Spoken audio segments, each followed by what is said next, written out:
Just grabbed this, and honestly, it's a little bit bittersweet.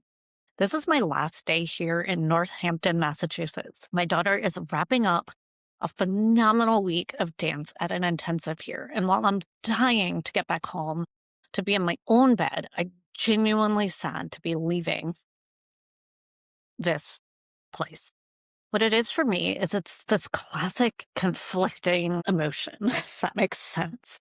I am fully invested in the beauty of the moment that I'm in here. My daughter, again, a competitive dancer, she's been able to come here and like artistically experience herself at this intensive. But I'm also ready for the comfort of what's next. I'm ready for home. I'm ready to see my husband and my other two kids. And sitting here packing up, it really got me thinking on my walk over here about how we run our businesses. And so I'm going to talk to you business owner to business owner, a little outside of Google Ads, but a little bit related because that is important. Many marketing professionals and marketing directors, they look at Google Ads and marketing in general like it's a math problem to be solved by robots. I think especially as we're looking at the algorithm, we think like, oh, we could do this, we could do that. In fact, I just made a video the other day about how Google and the platform really are saying loud, look at the analytics and the data.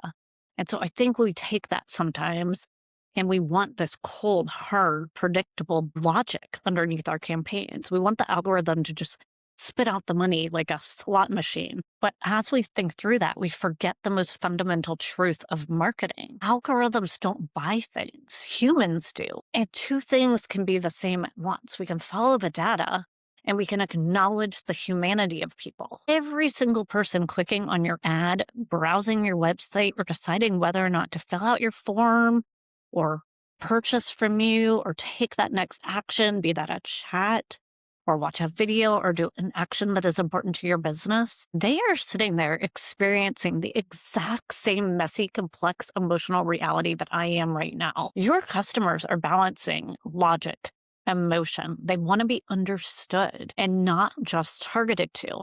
I do believe the brands that absolutely do well in Google Ads aren't the ones that have the most tricks up their sleeve. They're not the ones that are like, oh, I'm going to run this much performance max and this much search and this much demand gen. And I have the perfect keyword portfolio. I've known this for years, which is probably why I'm so irritated by the fact that there's so much prescriptive content out there that's telling you that XYZ setup works. Businesses that are really doing well, the clients of mine that are really thriving, they are the businesses that really understand that the data we look at isn't just numbers. It is a footprint of the human being and their behavior. When you are a business and you align your business goals with humans and the psychology, the platform really does start to work for you. I am a perfect example of the algorithm working for me. In my own business, I literally at the breaking point when I knew that clients wanted Google Ads training and that they needed to get away from shady agencies and that I could be their solution. I broke everything down to my business and I started writing. I was hands on keyboard, writing. And the algorithm delivered me the perfect clients. And when you realize that paid ads just amplifies what I've done organically, that is when your marketing really starts to work for you. Do I think brands crush it on Google Ads today? Yeah, I do. Despite the fact that everything Google Ads tries to do is trying to take a little bit extra of those margins and that money, brands still use this platform and still see a high degree of success. The other day, I am consulting to a client who reached out to me and said that their sale actually just blew it out of the water. And the whole time we were running that sale, I was crossing my fingers because I was sitting on the edge of my seat because I didn't know how it would go because we are right now in a tough economy and tough times. And it feels like I wasn't going to see success after success after success. And in this case of the client, what we did worked. And I was incredibly happy. I was incredibly happy that the emotional energy that I'd put into the sale and the thinking and the ROAS changes. So yes, I was making data changes, but I was incredibly proud that my strategy lined up for this client.